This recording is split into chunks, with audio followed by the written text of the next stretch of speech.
All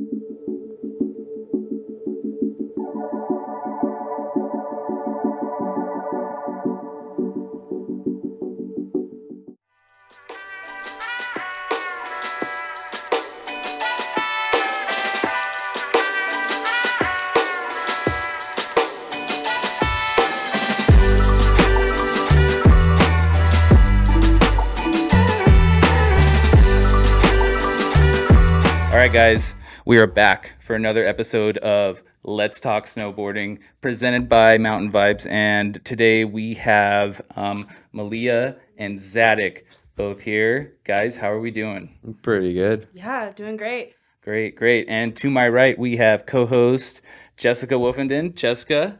Yo. Yo, yo, yo. That's All right, sweet.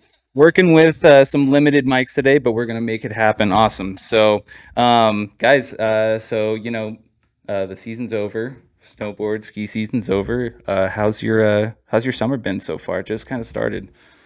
Honestly, for me, really busy. Starting work and everything after school and mountain biking. Nice. Yeah.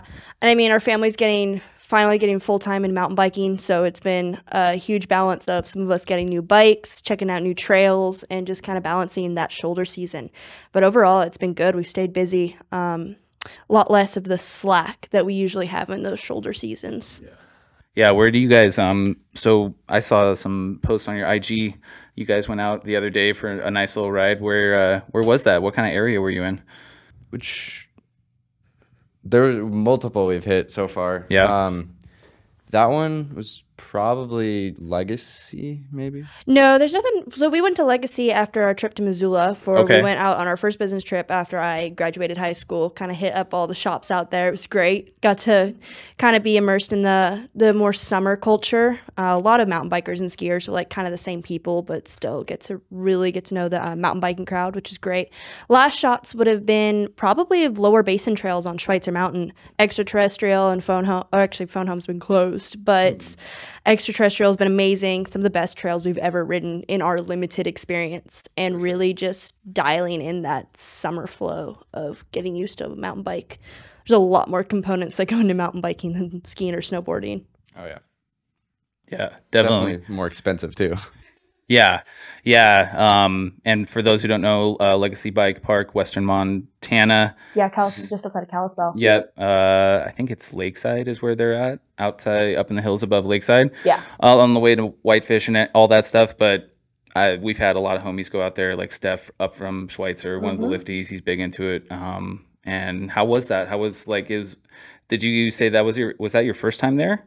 It was our first time there, Okay. and honestly, it was like my second-ish actual like fast-paced downhill riding. Okay. So it's super fun. I hooked up with Steffen back there, and we rode, me and him, and then I kind of ditched them to ride little easier trails, and I went to the more harder stuff, and definitely took a little bit to get back into the flow of mountain biking, because they're like snowboarding. You take the whole summer off, and you get back. You take your first run. It's almost like you're starting from a way lower skill level than you took off of.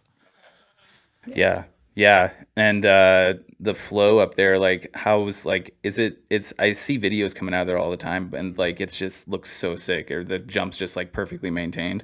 They're definitely really well maintained, Okay. but it's pretty hard to keep them perfect maintained, but they're really top tier. Nice. Super big jumps. And because I wouldn't say grow up, but like started out riding Schweitzer, which is the rockiest mountain you could ever choose. It's just so rocky up there that out there felt so smooth. Yeah.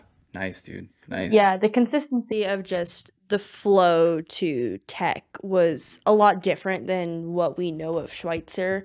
This is your third season technically mountain biking. This is like I'm on like 1.5 seasons type of a thing. I mountain biked a couple times last year, but also just like, I don't know, for me, for Legacy, I was borrowing my cousin's bike, who was, what was it? It was a large, so it was like a whole size too big for me. Yeah, but I mean, it was nicer. You were the only one who had actually a nice downhill bike at the time, so we were just kind of piecing it together. But overall, the trail system was just amazing. The amount of flow and just well-built berms is incredible. Nice. Awesome. That's very cool. And so let's kind of rewind it. Where did you guys grow up? And I know you guys are in Bonners Ferry now, but were you guys always there? Is that born and raised in Bonners Ferry? Yeah, I mean, I'll take this one. You were super little. So remember. when I was 4, our family moved up from San Diego, California. My dad was a high school teacher, and then my mom also taught at the same high school. But we moved up to Plant Church in Bonners Ferry and just never left.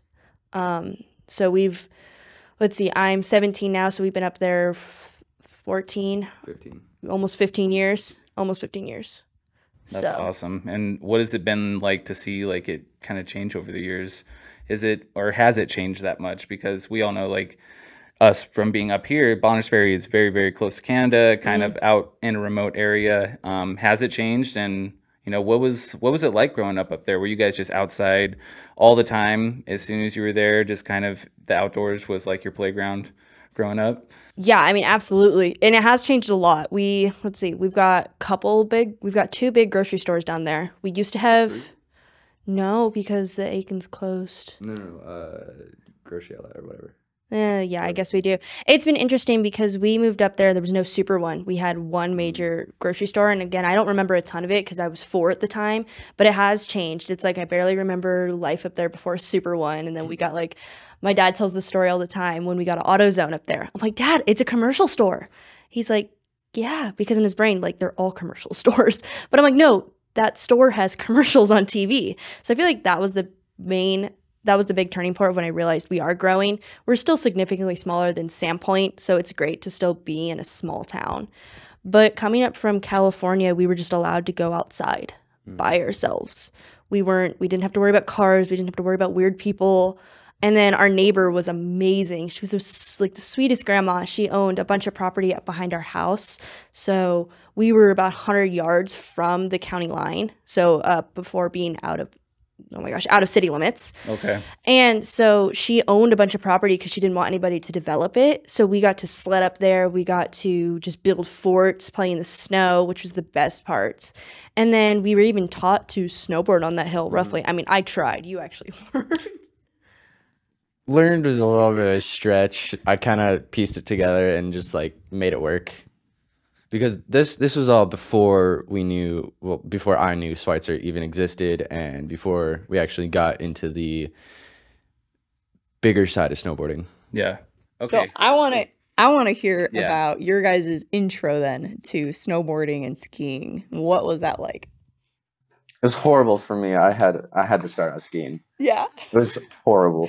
So why? Why did you start out skiing? So I don't know what my dad had on it, but originally I wanted to start out snowboarding, but he wanted pretty much everybody in the family to start skiing. I don't know if that was because it was easier. It was like, yeah, I mean, I can take on this one. So our neighbor was a professional snowboarder. He was in he told us he was in the X Games for both skateboarding and snowboarding. I think it was vert ramp and half pipe. Yeah. Do you remember his name?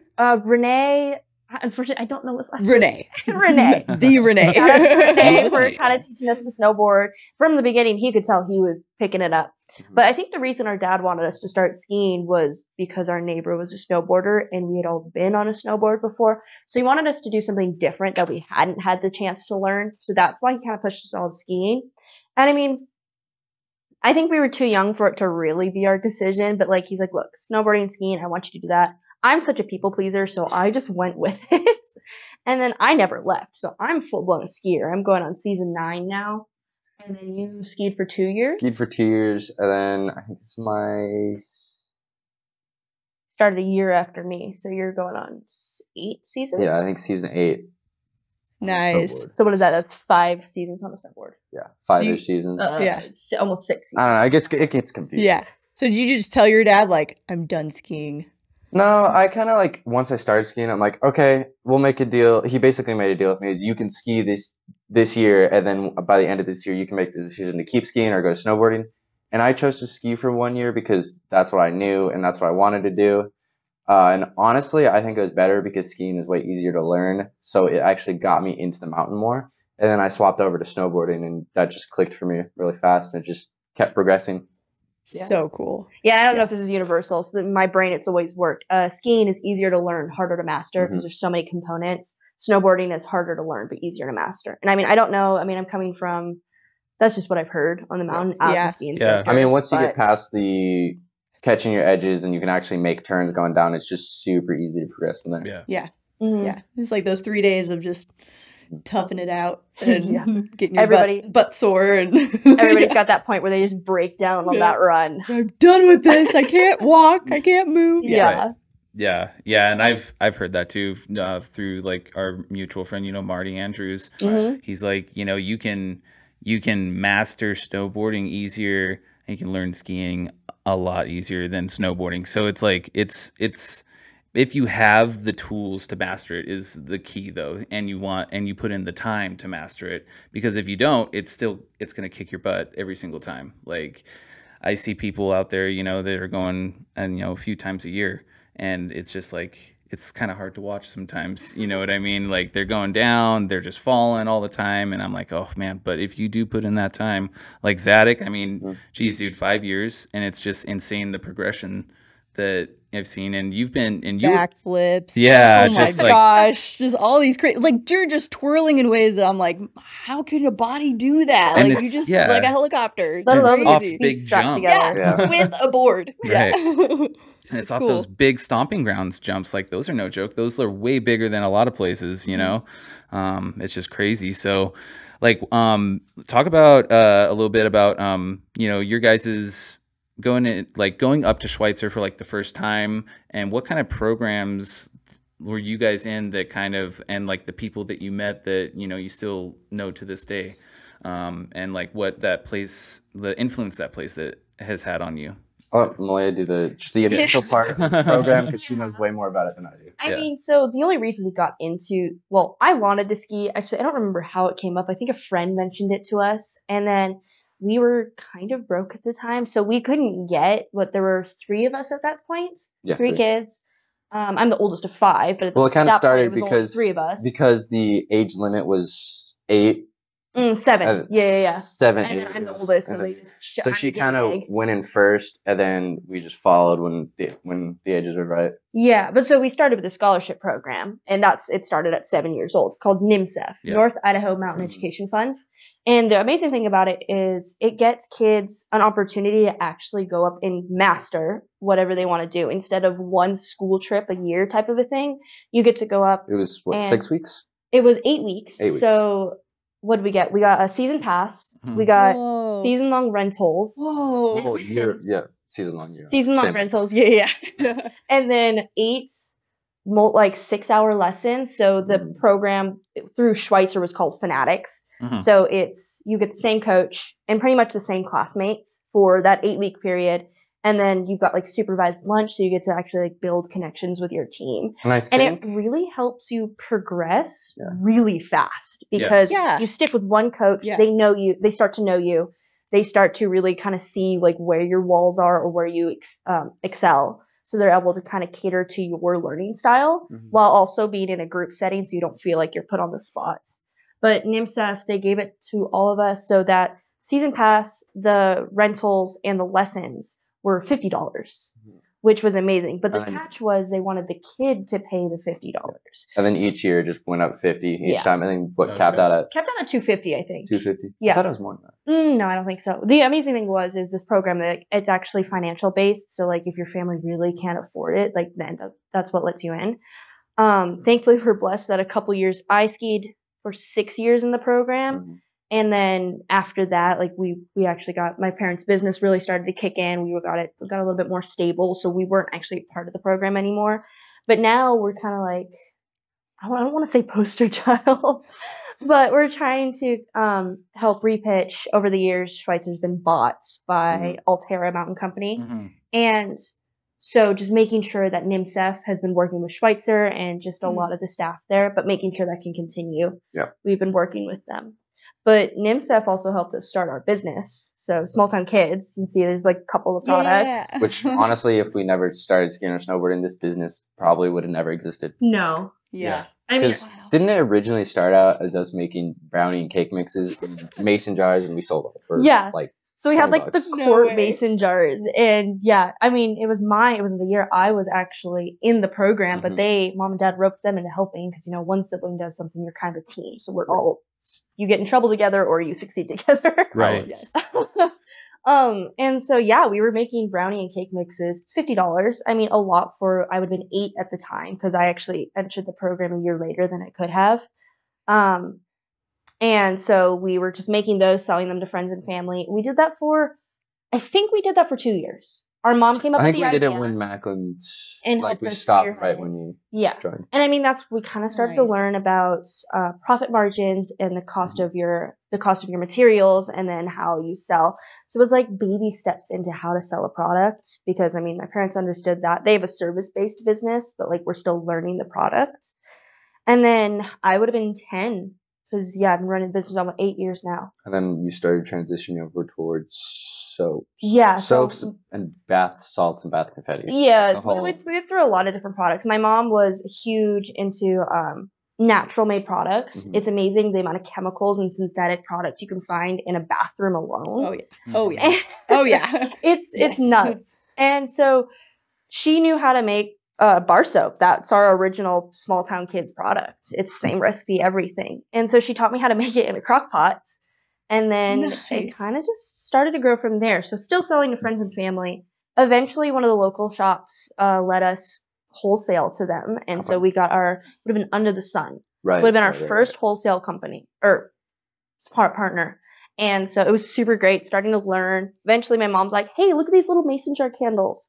So we got into candles, and that was super fun because soap is really simple. It's like following a baking recipe. You put all the right ingredients in and you bake it. It's a process. Candles I had to learn because my mom and I have to stay away from like the candle aisle, the cleaning aisle, because it gives us a headache. There's not only synthetic ingredients, there's synthetic fragrances, which can really mess you up sometimes. And so she's like, hey, let's make natural candles with essential oils because that's all natural. And then I did a little, I was 10, so I was able to get to the internet and I was able to research stuff. So I'm like, okay, let's use soy wax because that's a natural based wax and most everybody can burn that. And so working with that, Cotton Wicks, it was really just, it was like a hobby at the time, or like DIY crafts because my candles would peel from the sides. But I started to learn starter stuff. Yeah. Like, it's a lot of different. We're learning this. Yeah. Absolutely. But then I started to learn the process and the science of it because they're both essential oils and soy wax are both natural products. So it's hard. They can be really unpredictable. And then you're putting it in a glass so you can see it peel. But I learned, okay, so you heat the jars here and then you pour the wax at this temperature, and started to learn the science of it, which is why candles are one of my, let's say 2 years down the road, we started to get nicer vessels, and now they're like actual candles you can pick up on just about any countertop type of a thing. Nice. These things are really cool. So they've got, one of them has a ski chair on it, a lift chair, and then the other one's got mountain bike.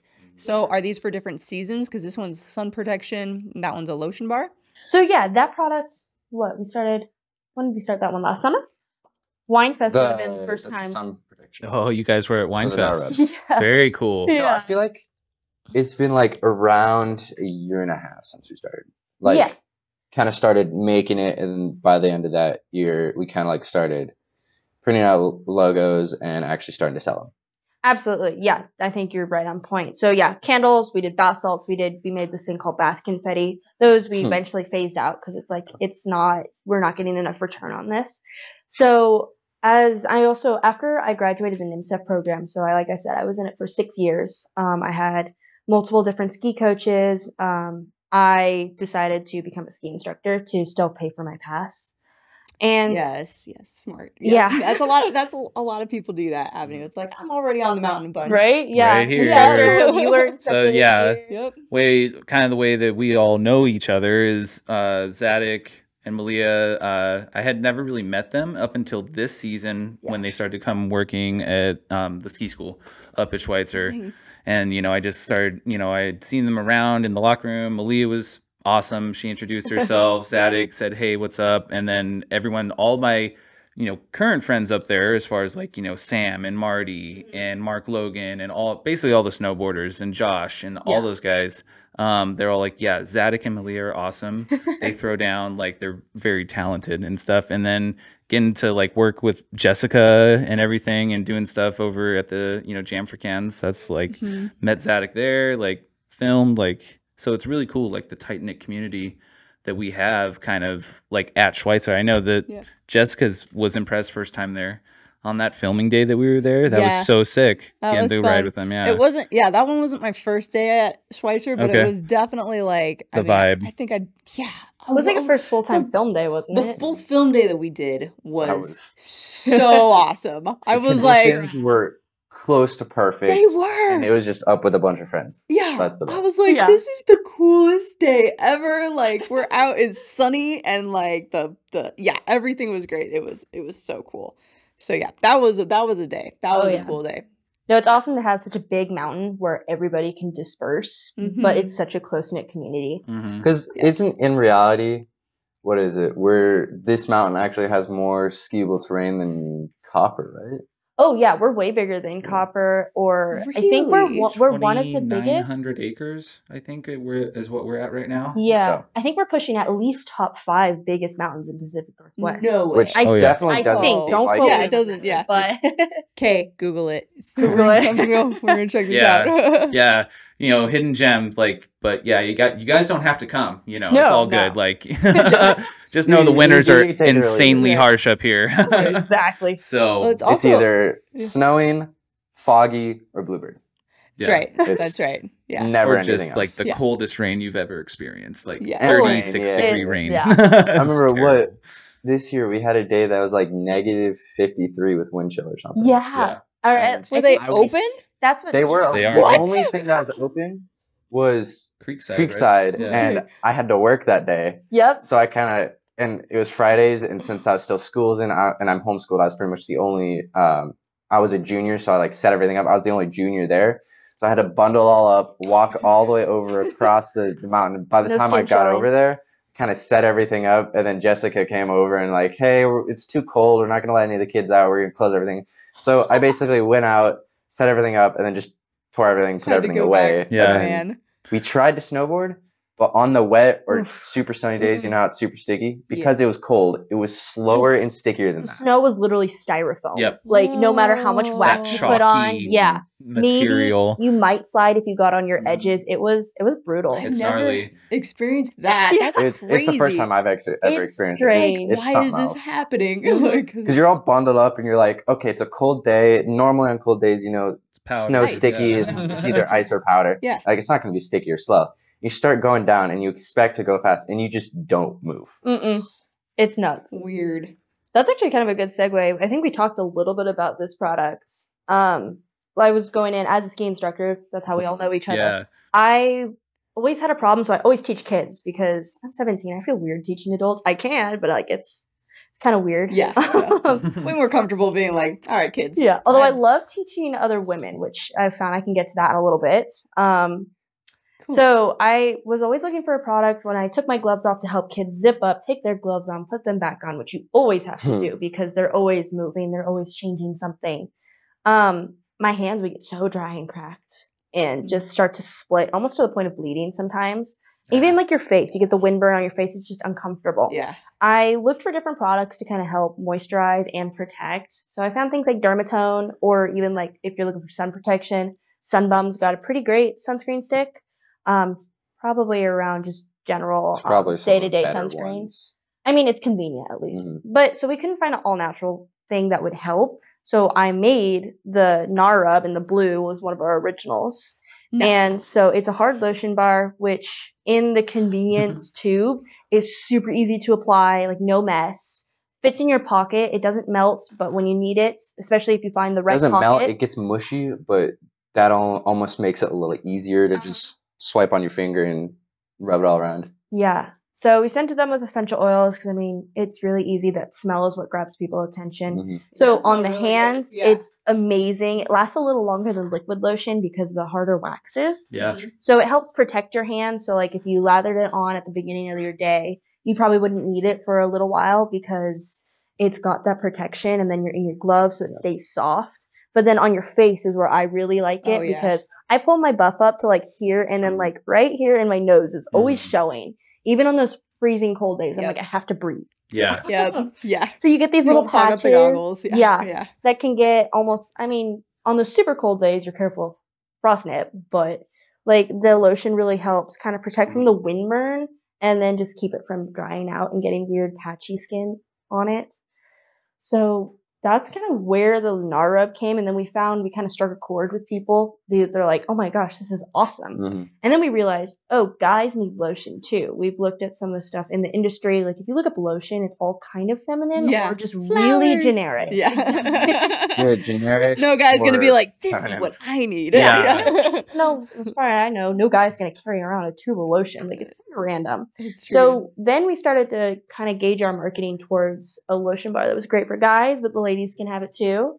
I mean, typically whatever's theirs is hers, so it kind of works. Yeah, Old Spice actually has like commercials that are all about like the guys being like, this is mine, stop using my thing. That was always in the back of my head. I'm like, I mean, it's a great campaign. It's brilliant. Dude, my wife uses all my stuff. She's like, what's the difference? It just smells the same. To like me. It goes that way, but it doesn't at the door. It doesn't always swing the other way, I feel like. True. So that's kind of where the mountain biker came. We're like, oh, this is kind of cool, kind of masculine, but like also kind of middle of the road, so everybody can use it. And then we came up with the sun protection version this year because there's so many sunscreens out there that use the synthetic UV absorbent. So the way sunscreen work is you've got either chemical UV absorption or physical blockers. So the synthetic ones typically absorb into your skin, which is not great, especially if it's synthetic. And I can't tell you off the top of my head. It's two chemicals that they use that they both start with the O. One's like ozone or something. Like if you look it up, there's two leading ones that are used. And then the natural, so mineral sunscreens or all natural sunscreens you typically use zinc oxide or titanium dioxide. It's super great. Fits in any pocket. And that's the thing. It never fully melts. It just gets soft, like you said, which if you need a lot of sunscreen is awesome. And even in the small tube, it's got quite a few applications. So it's like there's no weight penalty. You can take it with you anywhere. You don't know you have it until you need it. Yeah. And we were talking, and you were mentioning it just before and we were talking kind of off camera as the cameras died out. We changed out some batteries, but there's apps out there that will rate the ingredients as far as like any consumer product. And you just scan the code, and basically like all sunscreens that I've ever scanned and my wife has, because we have 2 little kids, we don't want to put terrible chemicals on them. They all rate in less than 10 out of 100. And so my wife went on a search, and that's going to segue into like your trip to Europe. All the good sunscreens with good ingredients that rate really, really high, that are good for you, that are good for your skin, all basically are coming out of Europe. And so what was that trip like for you? I mean, that trip was amazing. So like I said, I had graduated this spring, and my friend's mom was born in Switzerland, grew up out there. So she was going to visit family, and I'm like, can I fit in your suitcase type of a thing? Nice. Can I come? And basically, I just bugged her all winter about it, and they're like, do you just want to come? I'm like, heck yeah. So none of our immediate family has actually been across, what is it? I'm going to totally homeschooled here. The Atlantic Ocean, like going across. Yep, you got it that way. If you went that way, whatever. The Atlantic or the Indian, what are the smaller ones? I have traveled like literally nowhere. No way. Oh, man. I've been to like Preston, Canada, but that's basically just like northern. There's no ocean up between the borders. Yeah. You got it right. It's Atlantic if you're going. Yeah. The east way, yes. East Coast. You got it. Yep, that was sweet. I hadn't been on a plane since I was 4 years old. So I got to be on a plane. Oh, man. A commercial plane. I guess we had flown with our friends once. You had to watch movies the whole time. You're like, this is the best. It's great until you hit like hour 7 and you're like, I just want to get Yeah. Because we flew from like out of Spokane to San Francisco. Got to spend the day in San Francisco. And then it was like an 11-hour flight to Switzerland. But that was awesome. I wish I had known the sunscreen thing beforehand, because I would have looked a little bit more like diligently at what they offer. Oh, maybe you went over the Pacific then. If you went west. We went over Greenland. I can tell you that much. Oh, yeah. So you had you two went- 11-hour legs, you said, right? Well, there and back. So it was Okay. out of Spokane, which is like an hour and a half from here. And then San Fran all the way to Switzerland? Or Yeah. did You went across the US? Yeah, dang, yeah, yeah. They're doing that. Yeah. It's long. You went It's across- 11 hours. We actually arrived ahead. Yeah, of they are schedule. an international airport, and Yeah. the planes now are so big, So like true. they can handle like They're going all massive. that way. Yeah. That is cool. Yeah. Okay, Yeah. so no, you went across the US and then across Greenland. Yeah, we like. I was so That's sad because it nuts. was dark both times. So we took Aw. the same. It was Yeah. the same. Oh my gosh, same connections both ways. So Mm. going to and coming from. But yeah, so I got to spend like a little over 2.5 weeks in Europe. So we went to Switzerland, we went to Germany, we went to stayed a couple days in Austria, and then to this little country. Apparently, it's the smallest landlocked country, Liechtenstein. Yeah. Which is super Yes. great. They're known for their Liechtenstein. postage stamps and just like it's super great. Got to see the castle and everything. Oh, yeah. Um, Oh, cool. and so that trip was mostly just recreation, just get to go out. Actually, not recreation, just kind of tourist. Mhm. I did get to go to the Eiger Glacier, so 3 of the Okay. Swiss Alps, so Eiger, Mach, and Jungfrau, Mhm. which is the top of Europe. And I got to ski for 10 minutes. Nice. Nice. Was Which it is bad weather? Crazy because she went to Switzerland and didn't bring any of her gear. I know, Oh. right? Oh, Yeah, 'cause, you know, Airlines like no. ships it World for free. class. Yeah. Locks Oh. But and Stubai and yeah. what terrifies me though is almost every time I watch like ski influencers is someone always loses their skis. I'm like, Oh, I yeah. can't afford to lose a pair of skis Right. now. Yeah. You're like, I'll just rent No. when I get there. It's Yeah, fine. exactly. And I Wow. hadn't planned on going skiing, but it was the last day. So we were staying in, where were we? Rickenbach, Switzerland, which was about 4 hours from the base of Jungfrau, which European, that's super far. I Yeah. think Oh, yeah. it was 3 or 4 different trains. One of our trains actually stopped, so we had to go to a bus. That bus was packed, like so full. This bus was probably supposed to carry 80 people. We probably had 100 plus on there. Wow. It was tight. Someone had a dog. We found 2 kids Mhm. that both had their ski gear. We're like, oh, let's follow them because we asked them. They're like, yeah, that's where we're going. It was the Nice. last glacier that was open at that time of year. Okay. Because Switzerland's ski season is really similar to the U.S. About, what is that, November to like April, May. Yeah. April, May, Yeah. yeah. Cool. And so after all the craziness, I mean, Switzerland's known for being on time, but we actually had a lot of problems, which is really interesting. Finally made it. It was like almost noon now. We had left at 7 in the morning and like just had all this craziness.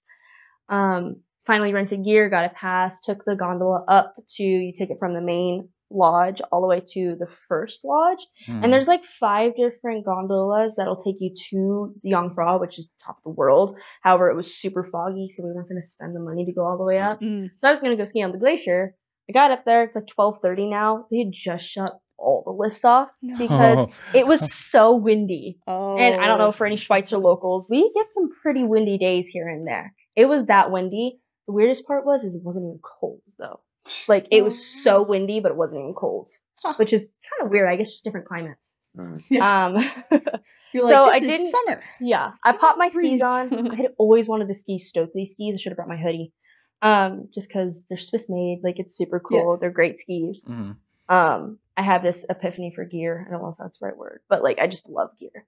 So I got to try Nice. some. I rented them. I'm like, okay, well, I'm just gonna pop my skis on. And I almost got told off by a ski patroller, like, no, you can't ski. I'm like, I'm just going to the end and coming back Yeah. because I'm doing a loop yeah. to say that I went here. And so we're like, okay, well, what do we do now? I popped my skis on, came back, we took pictures. There's like the rotating restaurant that's in one of the James Bond movies because they're Okay. almost always in Switzerland. Yes. You could see it across the valley. It was awesome. That's so cool. Was it the one where it was also filmed in the gondolas? Like there was an intense like chase scene. At I some couldn't ski tell you. place. I've Yeah. actually never seen any of the James Bond movies. Okay. I was just told this. Because there's a gondola where it's like cues in it or something, and it's just like all the Okay. bad guys are coming in. And he's like the tech guy, and it's like, oh man, like but he like sneaks in with like a family of skiers or something. Anyway, you have to watch that one. Look I that one will. up, I guess. Yeah.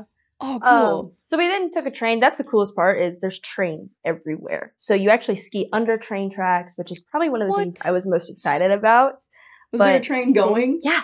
What? Yeah. So you ski like under, just like you've got bridges here in the US, it's trains, which Yeah. is super cool. So didn't get to do that. We ended up taking a train to one of the lower areas to the ski slope and kind of just sat around, watched people. It was super fun. And then we saw some skiers going down a sledding hill. And I'm like, can I do that? Because I still had my gear. I had rented it for the day. It was like non-refundable. So I'm like, I'm just going to take it with me. Push the rules Nice. a little. I'm going for it. And then finally, my friend's mom, Doris, actually went and asked a local, like, hey, can she ski somewhere? So I didn't go down where I saw the people because they're like, you'll run out of snow. So I went the other way. There was another sledding hill, and I kind of got to go on like a cat track, and it was mostly skating. It was more cross-country skiing, but I'm like, hey, I'm in Switzerland. I'm getting to ski. I'm on the Alps. Like, it's great.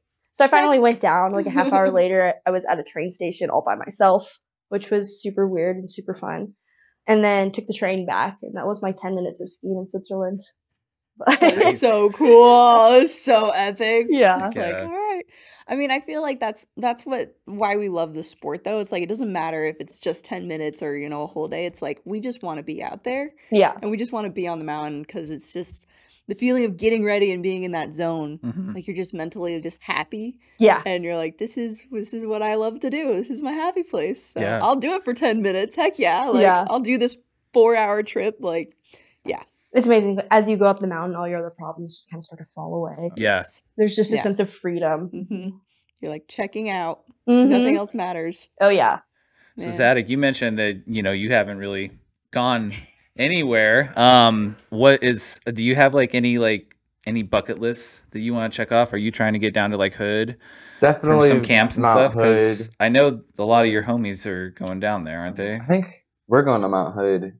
Are you? Yeah. You're going to Timberline in we leave in 3 weeks. No. Listen. Oh, let's go. Oh, really? No Yeah, it's way. like super soon. No So way. So we're going down to July Mount Hood 4th. for Timberline. It's a snowboard camp, and Well, Timberline's I the know. area. Honestly, I don't Timberline, know what okay. camp Are it you is doing because High it's the Cascade? Timberline section. So we of got to it. talk about this. Okay. Yes. So I come from Timberline, Okay, and he so knows does that. Jess. Yeah. Oh, I nice. was born in Portland, but I've gone to the Mount Hood, like the High Cascade camp. Okay. So I know that side of the mountain. So Yeah. yeah, go ahead. So, dude, if you've never been to Timberline, it's just going to be probably one of the coolest experiences you'll ever experience in your snowboarding career, just being up there. All the pros are there. They're always there. Pro skiers, pro ski racers, pro snowboarders. They're at the camps. Olympians. Yep. I was there when the Chinese Olympic team was Mhm. there, and we're like, Canada trains there all summer. So it's going to be sick. And you said, so you're going to do a camp, right? Which camp are you doing?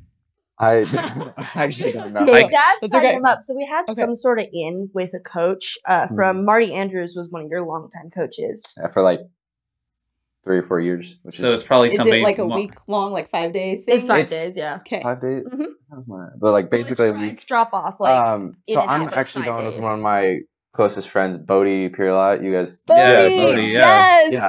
No way, I'm he's going with going him too. because last year we went to Copper for a Woodward camp. So Sick. I'm kind of Okay. just dragging him Repping the along. Woodward, I see. Oh, yeah. Yes, Uh-huh. yeah, And I'm definitely. just Good. dragging him along to Timberline with me because I want to go pro with him because he's just like such a great friend, and we're so at the same level of like skiing and snowboarding that we just push each other really well. Nice. Yeah. Yeah. That's great.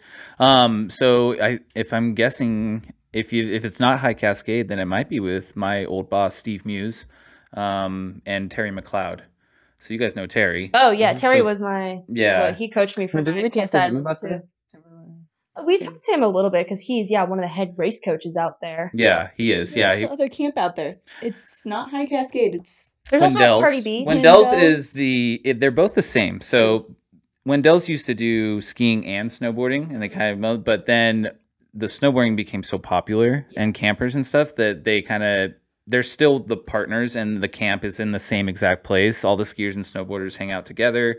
But Wendell's is the ski side, High Cascade is the snowboarding camp. there you go. Cool. Well, Yeah. So, but then, also the lodge has their own summer camp too. And then there's many others, like YouTubers are doing camps now Mhm. for people, like I have Board a friend who Archive grew up and going to Party Beach, which is also Okay. held at Timberline. It's a free ride camp. I think I saw that. Bachelor. never been to Batchier. Okay. I'm in We the need to get Bachelor. back here. That's how we met Okay, you. cool. What? Isn't Wait. that how we met you? But you weren't you at, I wasn't there. Weren't you at Bachelor? Big No. Wave? Didn't No. you Oh, did I the- think that'd be cool, that was somebody else. Oh, okay. Yeah. Oh, I'm thinking you wanted to do Dougie the Fresh Big Wave Silver. Challenge, didn't you, Jess? But Yeah. since we're talking about Bachelor, this is more on the competition side of what I've done. Is I think my very first competition I ever did was up at Schweitzer, the Snow Ghost Bank Slalom. Yeah. And I Yes. swept the competition and took first. And every single first place competitor on that the competition got a free ticket to go to Mount Bachelor for Dirksen Derby. Dirksen Derby. Yep. Nice. I did Dirksen Derby 20, It was last season, so it was 22, 23 season. 23 season. Okay, cool. What was Yeah. that like? How'd you Is that guys the like it down spring? there? It was No, so I thought it was it's Well, like no, the first one. around It's fall. December. it was That was December, what- yeah, it was beginning Christmas time. It was season. like a It's week like the before first Which- bank slalom, and that's what they're known for is like the first big Yeah, dog. Yeah, that's okay. right. Which Got it. season? the first couple of days. I wouldn't say were my favorite because all their stuff, like their mountain, like goes all the way around, like it's a whole 360 Yeah. degrees of just mountain. And we were kind of on the side that doesn't really get hit by the sun Yeah, at all because there's only like 3 lifts open or something. yeah. that's Early where- season it'd be. So we This had last no season, snow. yeah.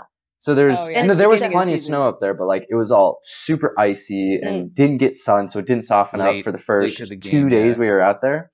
So we did that. We did all the competition, and then I think day 2 of competition, the more on maybe the south side or something that's like facing the sun.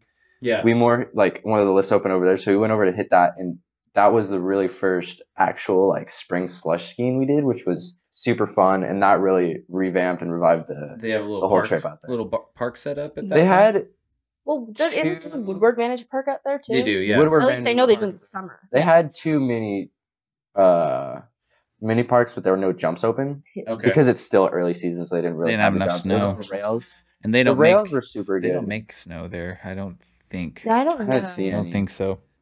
It's such a big mountain that it's Yeah. Yeah, And they get snowfall like insane. So That long. Mhm. eastern side of the Cascades. Yeah. That was a mountain I used to hit almost every single season. Yeah. Because I It's grew up definitely- in Southern It's not far Oregon. from Yeah, and I Hood, do. right? Yeah. And I have so many good friends in Bend now. Actually did a podcast with one of my really good friends, Ian Barker, core trekked quite a few weeks ago, maybe like a month ago or something. I released that one. Yeah. But he, I mean, he presses snowboards. He knows all the pros. Like, it's a cool scene, and it's definitely a place that like has started to, I don't know how I would say it is like coming for like those mecca places like Salt Lake City. It's like it's growing and growing, and all this talent is coming out of there now.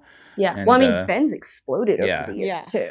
And Bachelor's flat, but I've always thought that because it is flat, the level of snowboarding that's required there is like you have to be pretty knowledgeable about speed and carving and edge control, and that's why like Yeah. those guys are just so sick. Yeah, Well, I mean, it's the The people. That's why we get so many racers out of the East Coast. Yeah. Is because they're stuck on nothing but ice. ice. Yeah, Yeah, and that's why all our free riders come out of like Jackson Hole and areas like that Yes. because they've Tetons. got the terrain for it. Mhm. right. But I feel like growing up on a harder mountain, which I guess we can't really relate, but No, Yeah, it's, Schweitzer, if you ride Schweitzer, it's like it's you're gonna pretty be good at like yeah. stuff. You're gonna Yeah. be really good at like you're gonna have to be good at controlling edges because it's so steep. It's like true, there is Yeah. quite a bit of vertical going yeah, on. for sure. especially on the upper part of the backside and South Pole. Okay, that's a good point. Yeah, I learned on a mountain with 3 chairlifts. So you guys are great. I mean, 2 of those Definitely were like have Bunny lucky. Hill, basically. you Yeah. know? So like Schweitzer is fantastic to Yeah. place to learn. Oh my gosh. Especially because longest lift line I've been in was probably like a half an hour. Yeah. Worst case, Nice. never go to Stella after lunch. Yeah. Or Well, I No, remember it was like whatever. it was one of the first powder days I ever experienced at Schweitzer, and I was following Marty and a couple other people, and he's like, "We're gonna go down New Zealand," and I was Oh, I like, love "Oh, that one. okay, cool. Like, what's that like?" He's like, "It's a black diamond," and the black diamonds in the Cascades are not the same as the Schweitzer or the No. Rocky Mountain black diamonds. Like, it's straight down, bro, and it's like as wide as like maybe this room. the Yeah, what- run, and there's trees everywhere. I'm like, oh my goodness, dude. yeah, New Zealand was one of the things that my one of my coaches showed me while I was still taking classes. Was there's like we got our run Australia, which I still think is one of the best beginner double blacks. Mm. It's I mean, there's some debate on that because of It's all the trees. a lot of fun. But it's a lot of fun. Like best beginner tree black diamond. Yeah, there you go. But yeah, you cut off of that, and New Zealand's like this kind of local spot. I mean, it's not that hidden, but yeah, it's a pipeline that's Mhm. it's not wider than this room. No, It's it's tiny. scary. So you're Crazy. like, this like you got to be on your stuff. Yeah. up there, man. Okay, so Zadok, you've been to Bachelor. You've Been to Bachelor. to Copper. Copper, yes. When did you go to Copper? Or you said it was for that was camp? last season for the last summer for the Copper. I'm now forgetting the Copper Woodward camp. Okay. We went out there. First ever summer camp. It was me, Bodie, Malia, and my brother Macklin. Nice. It was all 4 of us, and my parents. We rented an RV to go How cool. travel over there, Yes. and Family they trip. basically dropped us off. We stayed there, and they went to a camping spot like I don't know, 20 minutes away. We from were, the mountain. they were Nice. So it was probably pretty 10 minutes close. outside of Denver. Yeah. And it was a great experience. It was Nice. super fun, So cool. and So other than that, you think- haven't traveled other places? I've been to Silver. Yeah, Silver Mountain down in Kellogg. Have you been to like Mount Spokane? Montana. 49 No. I've been to Montana. Look Actually- out. No, I've been to Wow. very, very little mountains. Well, I mean, with you, when you have Schweitzer up your sleeve and you're right there, it's like you don't need to go to all these other Especially, ones. yeah. We kind of have the Yeah. best of both worlds. Yeah. Is Right. We've got decent terrain with very little crowds. However, we Yes. are working on traveling more this year. I mean, you're going to more comps. Which, you were for invited me, back to Dougie Fresh. I was because- invited back to Dougie Not Fresh. Dougie- And Thurston. Thurston. I was No, invited Thurston. back Nice. because I was the fastest 16-year-old, 15. Okay. 15-year-old. No way. The fastest 15-year-old. You're like, now at that I'm time. older. Yeah, well, you placed 8th or 13th. I don't remember. I placed 8th with a crash on my first run. Yeah. Yeah. Well, it was Wow. great. It was great for Yeah. him because, like, It was I'm my big first sister, so I'm ever. gonna come in. Like, It was my first ever like actual comp with Yeah. good riders. Yeah. Because, like, as far as Yes. Schweitzer goes, we've got some really, really great riders, Yeah. especially the younger kids. I think, like, Owen, the gingerboard man, I think is Oh, yeah. Owen. Instagram at. Yes. He's Owen is definitely Asher. coming up. Yeah. Like, there's a couple kids who are great. You've Asher's always kind of, like, rails. progressed. Oh, yeah. Asher and Asher Aiden Hazan. and Aiden. Yeah. Yes. I had Aiden for a coach. I wasn't really like in the For the free ride team they freeride started this team, year. but like I was.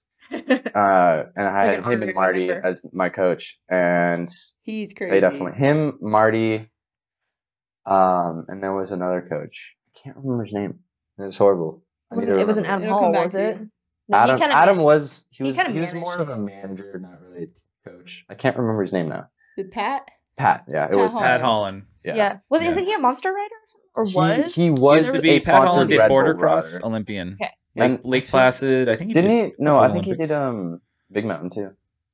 Did Yeah, he? I'm sure he. Uh-huh. I mean, I he think he does was a a lot. sponsored Red He Bull rider works. for Big He Mountain. also works for Natural Selection as like a digger when Natural Selection's going on. Is what Marty told me. No way. So he's really well connected. But talking about like you guys going to these comps and stuff, that's gonna help you a lot as far as like maybe getting to the LBS one day, the legendary Bank Slalom, doing other stuff, and like meeting people and. Like as far as like your company goes, the Yeah. NARRUB, like Yeah. getting that out there to like people, like that's gonna like people are gonna be stoked on that. I think when Yeah. you guys have stuff to like show people at these comps coming up soon. Yeah. Mhm. Sponsored by. Well, exactly. Small Like town we're kids. we're super stoked about it because the business is we call it, it's Small Town 3 Kids. So it did start out him, me, and our brother Macklin, who's not here. But it's kind of like now as we're getting older and actually taking it seriously, like I spearhead the whole operation. I'm the owner, I'm the innovator, but you're kind of like you're kind of our I kinda sponsored rider. Like, Sponsor rider Yes. slash like Mhm. what? taping all the logos on and like tracking everything. Yes. Nice. Yeah. Yes. So what we do is, yeah, like you said, he's the competitor. I've competed twice now. I did the Schweitzer Lakeside Shootout, which was great. That's an IFSA big mountain event. Yes. I did okay. I placed middle of the pack. I'm, I guess, an average athlete. I don't have the skill he does. And then also did the, not the Jam for Can, the Rowdy Rail Jam. I tried one of Oh, those the because those are just Krauts. Yeah. and ended up placing second, which was awesome. Nice. So We had a Cool. really small women's division to where the Yeah. snowboarders That one- and the Oh, skiers yeah. and the Dude. Groms and Yeah. the adults were all put together. But like it was Mm. awesome. That seemed like a fun time. That That was the season- second annual. Yeah. Second one, people were throwing down. Nice. No matter It how was- bad the snow conditions were, you could barely get speed. No, it's a good time. There was up zero there. speed, but the rail setup they had was so gnarly and Great for Oh my God, transfers. it Just was try crazy. stuff. Like it was awesome. Yeah, but like back to we want to get a van really, really bad. Cool. I've always been obsessed with van life since like sophomore year of high school. So I did a lot of research, a lot of digging, and now we're like, wait, this actually kind of fits the lifestyle we want to live. Yeah. Hotels are expensive. I mean, Yes. gas is too, but if you're paying gas and like living in a parking lot, like it's a lot more manageable. Especially with it would be you, me, our dad, because he's kind of like the advisor and really helps to like push us. Mhm. Because you want to do comps, and we got to get the travel going. So we're working on getting one of those for competitors, just athletes in this, to just be like, I'm living in my car for the because week. it allows you to just travel to whatever mountain you want, and for a pretty big discount. And I mean, until you make that big break or a big sponsorship, like Lydia Nelson, who was on the Throughout World Tour this year, I heard bits and pieces, but like sponsorships were weird to work out. I won't give like too many details. Which I'm still sponsored by 0 people. Right. Nobody. Okay, we're going to talk afterward because we're going to fix that. Yeah, we got to fix you have way too much content out there to not be sponsored. Like, someone should be picking you up like already and be like, yeah. So we'll talk afterwards. Yeah. We're gonna fix that. No, but this winter's gonna be awesome. We're gonna try to be traveling at least once a month, at least. Which is gonna be fantastic. I mean, you've got to hit up just about any comp there is out there, get your name out there, start really placing on those leaderboards. Yeah. Okay, so, I think what's your dream? Yeah. I guess? So my dream is statement. more to be like a professional sponsored athlete, and I guess more towards the slope style, so rails and jumps, slope style, and probably just like all rail jams or whatever, like local rail jams, and then like actually competing wise, going into the slope style. Yeah. That's like my dream job, I guess. Yeah. Right. Yeah, because I mean, you like the creativity, almost the freedom that you're given. Because you get to do both rail side and jump side, which is both super fun, and just the scale they're doing it at is just crazy. It's almost like 2 different disciplines in one type of a thing. And how old are you now, Zadok? I'm 16. You're 16. Okay, so you're Holy sponsor this man. Yeah. Well, I think it's really cool to see like the talent level is there, and it's a lot of other riders your age, your guys' age, that are all here up at Schweitzer right now. You know, due to the fact that like they came up through these awesome programs, like you said, like the NIMSEF, the Fanatics, you know, all the other things, and now Marty started his own. Well, along with Pat, and Adam Hall, started Snowboard Northwest, so that should be something that's going to help out a lot. So I think the scene up here is really, really sick, and it's cool to see all the young ones, and that's how like Jessica and I both agree. Like we just want to help out, like and feature you guys and make sure that like the word gets out there. And I think that's why I appreciate you guys coming on the podcast, going out and filming, doing all this stuff. And I think it definitely need to bring both of you on into the Mountain Vibes family. And that would be something that I would like to do personally because, I'm still recruiting and we're kind of moving into a new direction. More on that in the next few months. But we're going to be doing a lot of cool things. And, you guys working with these programs and stuff is right up our alley. We, not since COVID, but before COVID, we were doing an event every single year where we partner up with, mainly out of Southern California where the company started, with youth organizations for troubled kids. And all this, and we would take them out and teach them how to snowboard for free. Yep. For free, we would provide the gear, we provide the tickets, we would partner with these resorts, and that's how our riders and reps kind of started to be born. Is we would bring awesome people on, not just great snowboarders, but people who were genuine, like awesome people too. Yeah. That really cared about this program, and and I think that you guys would definitely like fit it. So we're gonna have to talk more about that. Love we it. can get you guys swag and stuff because it's just not okay. It's not. It's such a unique sport and it's so expensive. And it's like that window for competitors is getting younger and younger. And it's like the only way that you're going to be able to do this is if like your parents are like money bags and they're just like, yeah, let's just build Red Gerard, they had a whole tow rope in his backyard, and it's just like, whoa, what parent like builds a tow rope for their kid? That's so cool. Yeah. Well, not to interrupt. I think of kids like Kai Jones is honestly one of my, not role models, but like super cool because, he's 17. He's gone through an epic crash. He's got major connections because his dad, his uncle run Grand Teton. Not Grand Teton. Teton Gravity? Teton Gravity. That's what it is. Teton Gravity. So, like, he's got a lot of really cool stuff, but, like, you also have to put the effort in. So much. But that's, a huge part of our story is there's more than one way to get into these expensive sports. I guess the cliche or the phrase, it's who you know, is just really kind of coming to life for me. And it's really interesting. The Schweitzer or the mountain is not just a place to have fun, a place to let loose. I've had some really weirdly awesome networking opportunities. Mm-hmm. And so like, I met a friend through, I coached or I took classes with, speaking of like freelance instructors, Girls with Grit. So Shannon Mayer runs it out of Yakima, or they operate their home mountain is White Pass. Yep. So Yeah. Been there. Yep. yeah, sweet little mountain. I love it. Yep. Really, really hometown vibe. It's awesome. Yep. And so I got to take a couple classes with them and like start to progress. Actually, I went on a cat skiing trip with them. Through that cat skiing trip, I met the guide who finally convinced me to work for Selkirk Powder this last winter. I got to be just kind of like their intern type of a thing, which is great.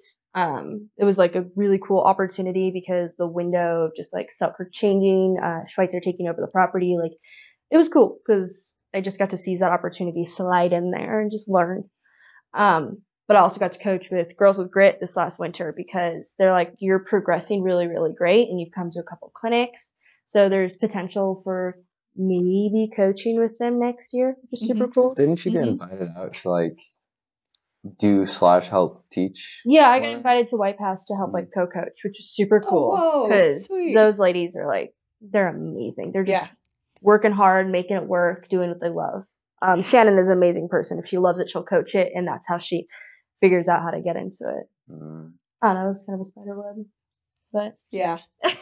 Yeah, well, I mean, I think a lot can happen if you just open your mouth. You know, like I heard from, I'm in a full like a filmmaker group and creative entrepreneur circle, and just had a coaching call with the LA Lakers videographer, and he's just like, closed mouths don't feed, you know, like don't get fed. So it's like you just got to open your mouth and talk to people and be like, I'm interested in this, help me, and just talk to people. And like people I think are attracted to talent and like people who are passionate about things.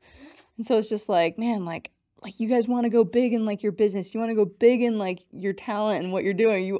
I love that idea of like your full-time job is doing slopestyle. I'm like, I support that. I will. Where can I donate? You know, so yeah, but not just passion and like actually feeling like actually doing it. There's a lot of people who have a lot of passion for things, but it's if they actually go out and do it, you don't let the I don't knows hold you up.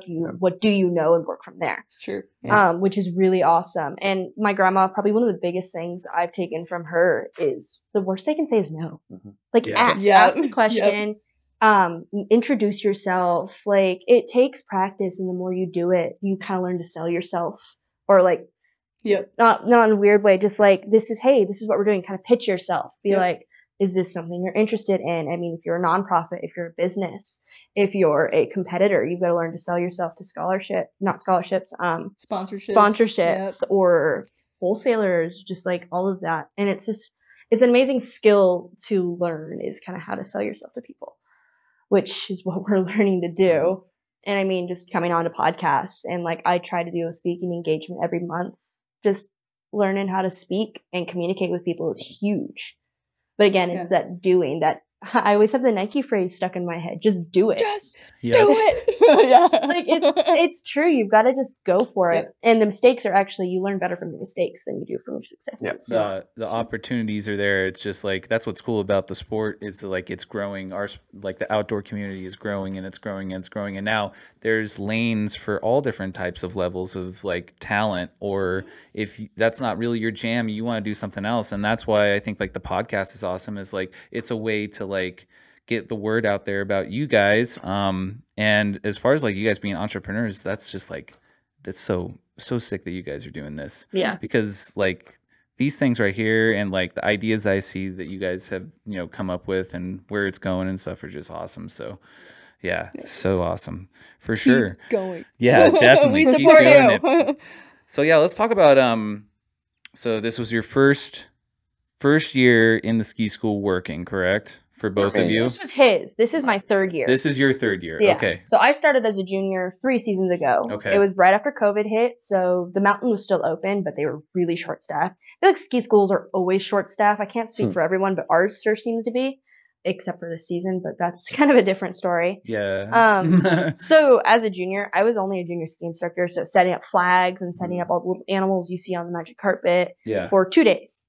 And then they're like, hey, we got lessons. We need instructors. So a couple of us older, slightly more responsible as juniors, because the program runs from, I think it's 14 to like 17. You can be a junior ski instructor if you don't want to take on the full responsibility. So a couple of us were like, okay, now we're taking full-on classes out day 2 of being an instructor.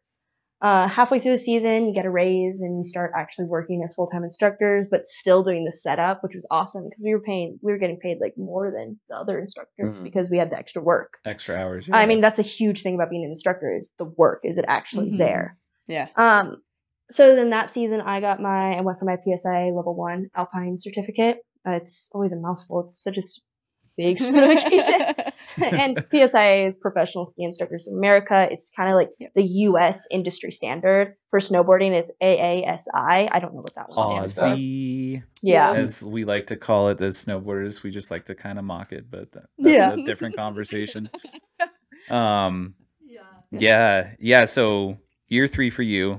Yeah, year 3. I would like to hear from you if you would speak on like the changes that you've kind of seen within the ski school and if those have been good or bad. Because you started working when it was Nicole was the director, right? Yeah, that was my first year. Yeah. Okay. So without like, saying anything rude or anything, like what was your feeling about this last season? Because I know a lot of people had a lot of opinions, and I'm sure you heard those opinions and stuff. And did you feel like, because we as instructors, like a lot of time, we may not be working. Yeah. And so we have a lot of time to talk. So it's like we talk, and it's also and it also gets frustrating for some of us because we feel that there could be work sometimes. And it's a lot of effort to like drive to the mountain, and you're spending money to go there, especially if you live, you guys are in Bonners, like that's at least a half an hour away. Yeah, it's like 45 minutes to the top of the hill. And, being in Coeur d'Alene, I'm hour 15. Yeah, so you're pretty far out. So how, did you guys have this last season was a good season for you guys? I don't think it was good or bad. I think it was different. Yeah. Like we mentioned earlier, Schweitzer was bought by Alterra Mountain Company, which means there were a lot of different changes we were going through. My first year as an instructor was awesome. I absolutely loved it. I showed up. I was in a homeschooler, so my parents just made it work for me. I wasn't driving quite yet. And I worked. Anytime they had work for me, I did it. Which I find for me is really easy my first year. It can start to burn out later on, but that's a different thing. Yeah. So I got lessons. I got private lessons. I taught multi-week programs. I taught kinder camp. Kind of just everything nobody wanted, which if you're willing to take anything, there is work. It's hard when you start to gain some seniority and start wanting private lessons or multi-week lessons. Like, you've got to put the time in. I was also only part-time, but I still showed up like 3 times a week. So I was borderline part-time, full-time, which our ski school really prioritizes. Yes. Which there's a lot of mixed feelings there for people who are part-time, but a lot of the people who are doing it part-time are just there for the pass. So you do want to prioritize the full-time people. Who are trying to make a living. I had a couple friends who that was kind of what they were relying on. Right. Which, I mean, that's this whole part of the ski bum life. It's hard to live off a ski instructor salary. But first year was awesome. I even got to teach like a VIP lesson. I've seen that meme out there. Like, you guys are getting paid. Oh, yeah. Ski patrol. What? Oh, man. And I mean, like, we have a big resort, or we have a big mountain, but it's a small resort. So, like, it's hard because you don't always get large paying or really tipping customers. Like, you got to kind of foster that, which is... It's not like if you're in Colorado or something like that. What I have a friend who keeps telling me about Deer Valley. You can make like $5,000 in tips alone over like Christmas break. Yeah. But then I'm always like, okay, but what does it cost to live down there? Oh, like there's all it's all perspective and where you sacrifice, where you don't. Yeah. So yeah, year 1 was great. I got my PSI level 1. All the instructors were awesome. Like really, I know there was a little grumbling about me getting like private lessons. So I was 15. I got private lessons. I even did like a VIP lesson, which was kind of professional for the mountain, but it was because I knew the marketing director well and like they knew me. They knew you. So somehow they thought I could handle it and it went okay. That's good. It went good. Yep. I always doubt my teaching ability. So yeah, then year 2. That was your first, that was like your first year. That was my first year. So yeah, you build confidence over time. And a lot of instructing, like you can learn, you can watch videos, you can do all this sort of stuff. I feel like actually doing it and testing stuff on the kid, like just seeing what works, what doesn't, what's received and what's not. That's the best way to learn. Yeah. That's why the people who have 20 plus years of experience, I think of Marty, is they're just amazing instructors because they've learned what works. Year 2 was great. I think we got a new ski school director that year. And yeah, he was great. Like, it was actually a really smooth onboarding, I think, all things considered. I continued to just do my multi-week programs. That was the first time I got to teach fanatics, which kind of came full circle for me because that's where I learned. To ski, I've gotten to teach with almost every single one of my instructors I've actually had, which was super cool. Year 3 was definitely, like I said, different. Not good or bad. I think it all should have been expected to be chaos because we have new staff who are being onboarded, new policies, new this, new that. And I would think it was frustrating for everybody, but management most of all, because not only did they have to deal with their own problems, they had to deal with your problems. So, like, I'm a little sad because I didn't get as much work as I was hoping for, but that's also kind of on me because I was now balancing 2 part-time jobs, so I wasn't really fully committed to either one. So that's kind of on me. And then full-time employees barely had enough work themselves. So, like, it was just a hard thing to balance, and it's just kind of all about perspective. That's common with merges. It just takes time to fill it in the right way. So. But never taking that downtime to just kind of sit around and do nothing. Year 2, I got my PSI Alpine level 2, which is a big jump. It definitely is a whole new level. It is. It's like level 1. I've failed twice. Well, I have my teach, but my ride has not been. And that's what I've heard. So, like, at places, we have a friend who, one of the instructors who used to work at Mammoth, Kel. He, a lot of the instructors there would succeed in their ride, but fail in their teach for some reason. And then here at Schweitzer, a lot of people do really great at their teach, not so great at their riding, which is just, it's interesting. It could be terrain. It could be what you focus on. Typically, the one you have the most anxiety about, you focus on that, and then you neglect the other. There were a couple areas in my ride I thought I was going to kill it. I'm like, I got this. I didn't put as much time into it as I should have. But, like, the story is, so I prepped all season for that. This is my 2nd season as I'm a full-time instructor now. I've got my level 1. And again, for people who know PSIA, level 1's like who can fail it. Level 2, I think the pass rate drops to around 50%, something like that. So it's significant. I got a call. I was on the wait list for the in-person exams. I'd already taken the online test and everything. I was on the wait list until a week before the exams. They call me, like, I think we're 5 days out from the first on-snow exam. They're like, are you still interested in taking the exam? Like, we just had people drop out. I'm like, sure. I've done all this prep and everything. Like, why not? Let's try. And then talking to people this year who was taking their level 2. I think that was better because it gave me less time to panic. Nice. And I actually put the time in. Like, I continued to prep even though I was on the wait list. Anyway, so I finally showed up, did both days, and I actually passed them both first try, which was really great and apparently uncommon. Nice. So, well done. I mean, it helped being the youngest person there by 10 years, I guess. You can absorb things way faster. Yeah, I would say so. And I was able to spend more of my time just prepping as well because I don't have bills to pay. I don't have. I've got school. You're like, this is what I want to do. Yeah. And then last year I got my freestyle 1. We talked about Terry McLeod. He was actually my examiner, which was great. Just kind of cool. Made it a little bit more of a friendly exam environment. So that was the first time I got to go to Silver Mountain. We took our exam there. Oh, cool. Nice. The years get mixed up, but I feel like I was in Matt's class, Matt Smart, for 2.5, 3 years, and then Marty's class for 4 years. Of just the same people, the same coach, and being able to, I guess, because, like, in the fanatics, you, like, if you get assigned a class, you get assigned that class, and you got to figure out the people, and you got to figure out how to teach them. And being in the same 2 classes for the same amount of time for multiple years in a row, that person already knows you. So when you come back to snowboarding, it's not the first couple of days you got to assess that person is going straight into teaching. Yeah, and just a tiny backtrack cover what you missed. He skied for 2 years and then showed up as a beginner snowboarder because that's automatically where they put you because it's easier for a beginner to move up it's easier for someone to move up than it is to move them down. I think I did like half a day in Sam. You were half a day. Yeah, Sam Fortis was your. And then and then he moved. So all Marty the way and up to Matt the second highest. are both. So Matt is technically considered the highest level snowboarding group. but Marty is the highest level. Like Matt teaches, I guess, more safety wise and more technique. He's for more of And the Marty, thinkers. it's more of just people that want to get out and ride and like progress on their style more. Yeah. Yeah, definitely. And I think that works out really well because of both their teaching styles and yeah. And Marty is a person that I definitely understand that, because Marty is ride.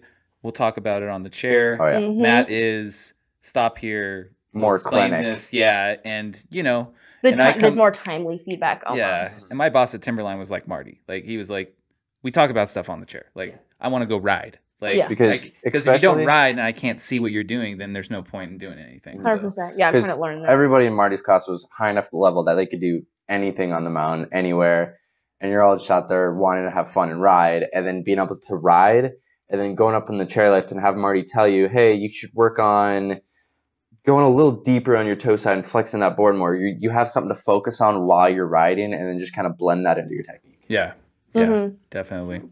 Heck yeah. Very cool. So let's so you mentioned it, Malia, just a little bit ago. Let's talk about the Idaho Panhandle Avalanche Center scholarship that you guys are working on and what's going on with that.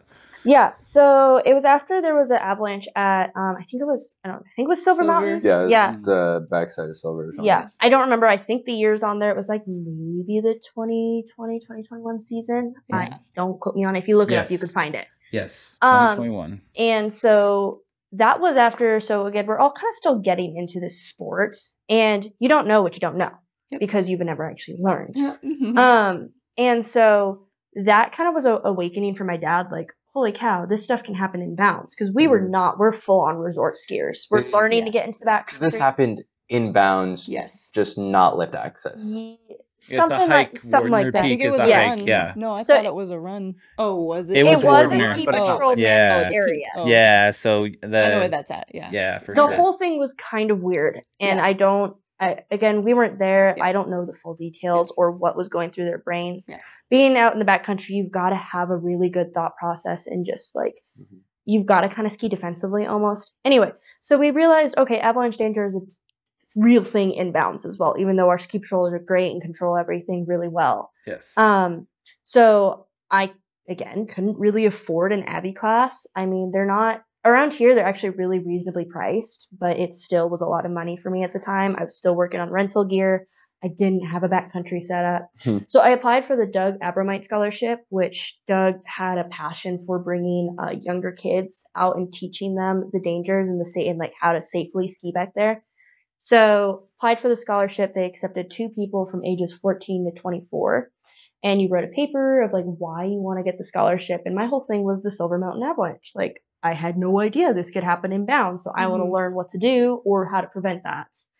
So I ended up receiving the scholarship, went and got to take a class that season, which was amazing. I borrowed some gear from a fellow, an old IPAC forecaster, Liz Figgins. She loaned me some old, they were really, really old atomic skis that had some real old Dynastar pins. Okay. And like it was pretty janky, but we made it work. They even they failed on me a couple times. I had to boot pack.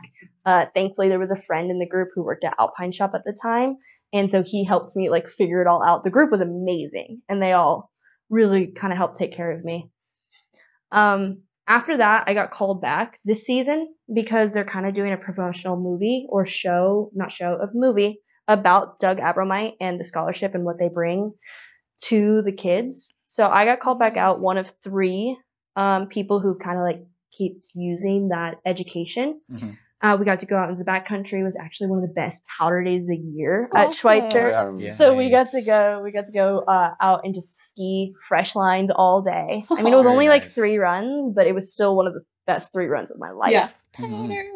Yeah. And so that movie's coming out, I think, this fall. John Totten and Scott were great. Scott Auld was our filmer. Just like it was super fun to work with them. Very cool.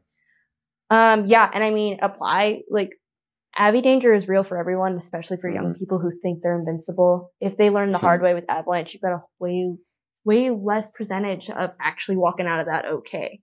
Yeah. I mean, you see some people have broken their neck doing stupid stuff, or just like it's that one, you think you're fine until that one time. So go apply. It's, I think it's IDAHO is their website, and you can find their Doug Evermite scholarship.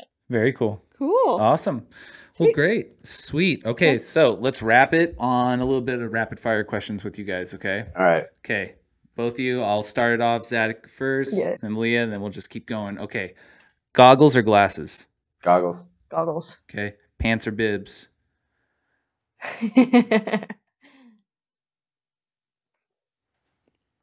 I'm gonna go with pants because that's what I ride right now. Okay. Yeah. 100% bibs all day. Okay, cool. POW or slush? Slush. Ooh, pow. Okay. And then so Zadok, if you could pick, and this is going to be tough, one person to take on the most epic backcountry heli trip or a cat skiing trip, where would you want to go and who would you take with you? Well, the person is obvious. I'm taking Bodie because. Yeah, that's right. You said heli or cat skiing. Yeah. And if you That's have a like a difficult bucket question list, because like you could go to Japan, you could go to Baldface, Alaska. I've like- always wanted to go to Japan because they have some of the world's best powder, but I have no idea where in Japan because I haven't done any research or anything. But anywhere in Japan, heli or cat skiing, probably heli skiing. Look up Niseko. Be cool. Niseko? Niseko. Niseko is one of their big, or Hokkaido. Or as well. Hokkaido, Niseko yeah. or Hokkaido. Mhm. All right. Mm-hmm. Very cool, very cool. How about you, Malia? Well, I mean, I'm trying to give him advice. Japan. As of who I would take, that's a really hard question. It could be a be celebrity. You could go Could with be somebody famous. anybody, It's yeah. true. Oh, Your oh, favorite gee. skier. You can go to anybody. Oh shoot! Now you're gonna put me on the spot. Maybe Addie Jacobson. She spearheaded the girls, like the Advice for Girls, which I never actually watched the film. She just seems like a super fun skier, and I love to go with people. No, I take that back. Callie McGrath. She is a friend of mine, a co-coach from Girls with Grit, and she has pushed me harder more than anyone skiing my entire life. I will literally follow that girl blind off a cliff. Nice. So Awesome. that is who okay. I'm That's taking. who it I'm is. going to Japan, Nice. and honestly, either actually backcountry touring or cat skiing. Heli skiing, I think, is for more Nice. like dramatic terrain. Okay. Yeah. Okay, go-to artist or song when you're dropping in for a run. I like just started getting into music with riding because for me, I just recently got a phone and then broke it. I got it Oh, back. man. But It happens. you kind of, if you listen to music, you kind of got to listen to it a while before you get comfortable with riding. Because I actually prefer to ride without music because Okay. it gets me more in tune with my surroundings. And Okay, I like that answer. you, like, if you're in a park specific, just park, music's great because it gets you into the flow. It's a pretty controlled environment. It's a pretty controlled environment. You're looking around, but One earbud in is what I usually Mhm. rock. Yeah. Yeah, So I can but still hear. if I want music, it's usually like full volume, like listening it to listen to the music. But for skiing, I like to just listen to what's around me because that really gets Okay. me. It helps me focus more on snowboarding. Cool. Mm, Yeah, nice. tunes everything else out. I don't typically ride with music, but if Okay. I had to pick, it'd probably be Need to Breathe, Riding High, or Judah and the Lion, Long Dark Night of the Soul, or Good Decisions. I've been like listening to them nonstop lately. Okay. Cool. What's the worst trend in snowboarding or skiing? Worst trend. Ooh, that's a good question. Let's see. I don't know a lot about the trends.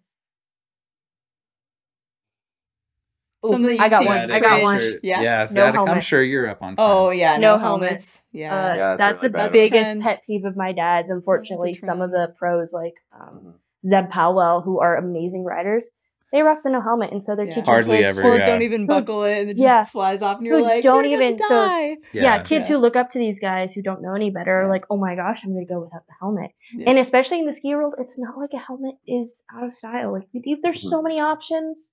It's yes, that's Stickers. a pet peeve It's of so- mine as well. Yeah. That's probably Yep. what I have to go with because that's probably one of the more well-known trends. And it's such a fascinating topic to me. Is like, it's almost like sometimes, a lot of times, like there will be like filmers and stuff though, like these professional filmers who are snowboard or ski Pacific. They like, I don't want to see a helmet in the shot, and it's like a big Yeah. backcountry booter, and stuff. So I'm like, man, that's just like gnarly. But they're like, you got to have like the style, Like, you no, know, I want my like brains. yeah. And I'm like, A helmet. my mom always Okay. pushed helmets, and I always Yeah. pushed back at her when Yeah. I was growing up. And now I thank her. I'm like, thank you for like.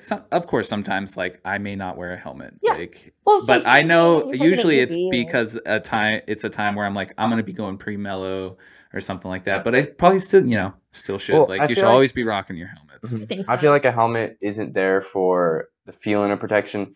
It's there for because you never expect to crash. Yeah. Whenever you're riding, you're like, oh, I'm going to ride and I'm not going to crash because that's just, I'm like at that skill level or whatever. But whenever you do crash, it's always at that point of you're thinking you're not going to crash and it just happens. Yeah. I think Out it's of like the old Yes. heads that are the ones Yeah. that are still resistant to the helmets. Like, funny story, know. my boss, the handful of years ago at Timberline, they were like everyone wears helmets. All employees are wearing helmets all the times, and they did that up at Schweitzer this year. Yeah, it just changed. Yeah, and so he's he's 50 something years old, and he's been snowboarding for 30 plus years. He's like, if they make me wear a helmet, I quit. Yeah, And we had guess what? someone He who said just that was on- like, he didn't do anything because he Yeah. knew, like, he's like, it's safety, like, so Yep. that's what's great about it. All right, cool, awesome, guys. Well, that's it for rapid fire.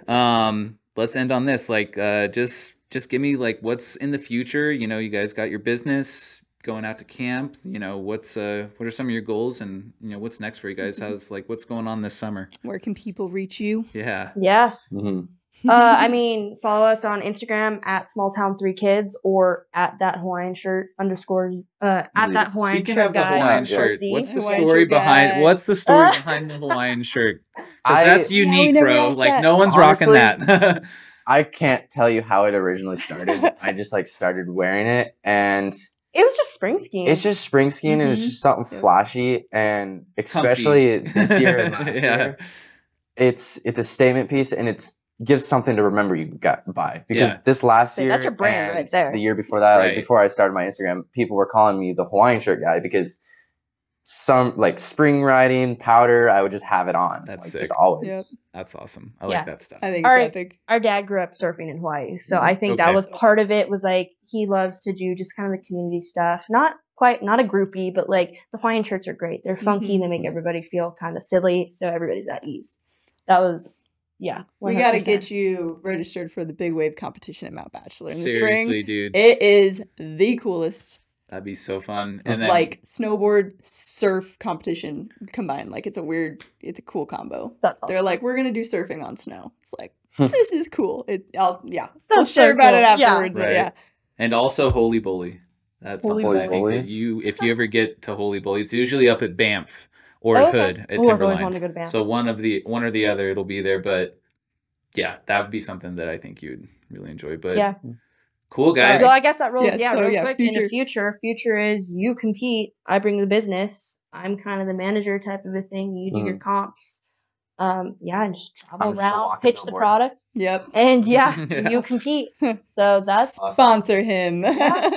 yeah. Very At Small cool. Town 3 Kids or at that Hawaiian shirt guy _Z. That's the tags. I mean, you can find us at our website too, smalltown-kids.com. So Excellent. Perfect. Very cool. All right. Well, thank you guys for joining. Thank you, Jess, for Yes. co-hosting. Yes. Thank you all to all the listeners. Over the summer, we're going to be going every other Monday at 8 a.m. Pacific Standard Time. That is the new schedule, and we're going to see how that rocks this summer and kind of take it easy, get outside. And with that, thanks again. We'll catch you guys on the next one. Peace. Sweet.